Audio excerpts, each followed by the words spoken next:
Marcus Tullius Cicero famously said that if you have a garden and a library, you have everything you need. In this 21st century, I'm sure we'll want to add cable or Wi-Fi to that list. I know I would want to add fish tacos and a Diet Coke, but even though Cicero never witnessed the building of the New York Public Library, his truth still exists today.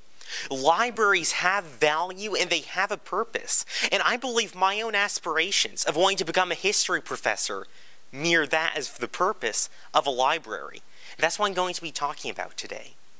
Firstly, we can see the importance of a library and how they're an extension of education when we take a look at the life of James Madison and Thomas Jefferson. James Madison was writing the Constitution of the United States of America. Back then, they didn't have how to create a government for dummies, so he asked his friend Thomas Jefferson how to create a government in the United States. So Thomas Jefferson, when he replied, he didn't give him some big speech or he didn't give him a lecture.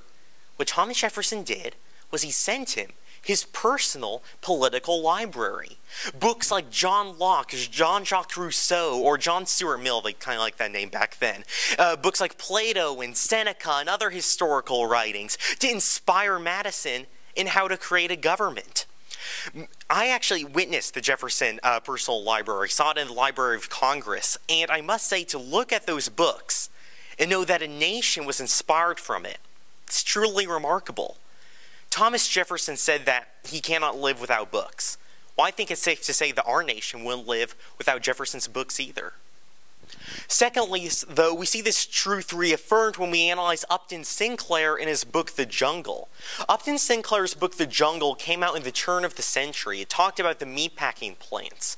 In these meatpacking plants, the working conditions were awful. There's virtually no respect for workers' rights. The sanitation and conditions were awful as well, as meat was often contaminated. They threw virtually whatever they wanted to throw into the meat processor. It was actually pretty disgusting. It reminded me of the sushi I had in Texas.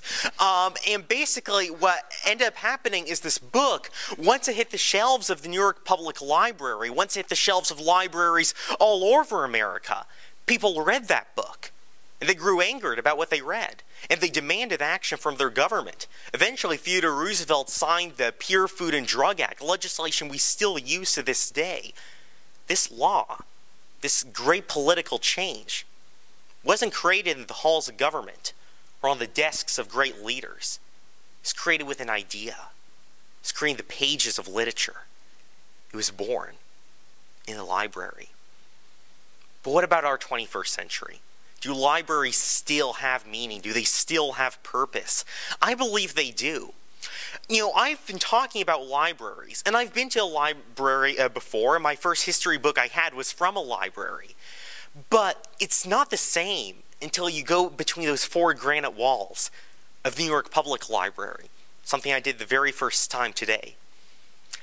You walk in the New York Public Library, you see something truly miraculous. I saw row after row of laptop computers that people who can be young or old or rich or poor can freely use to research. Book after book, volume after volume.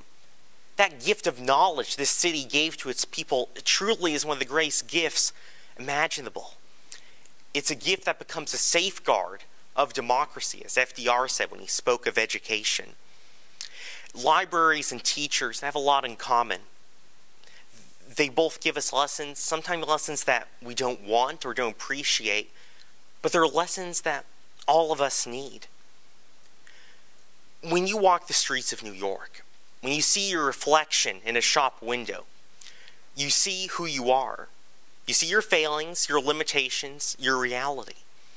But when you walk in the New York Public Library, when you enter the world of Tennyson, when you read the redemptive stories like Crime and Punishment or Les Miserables, when you read history and the Berlin Wall coming down and the birth of freedom, you see what you can be.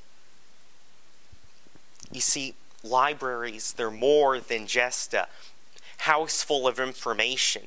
They're more than just a building full of books. They're more than any regular strategic institution. They're a shrine to our memories. They're a bastion of learning.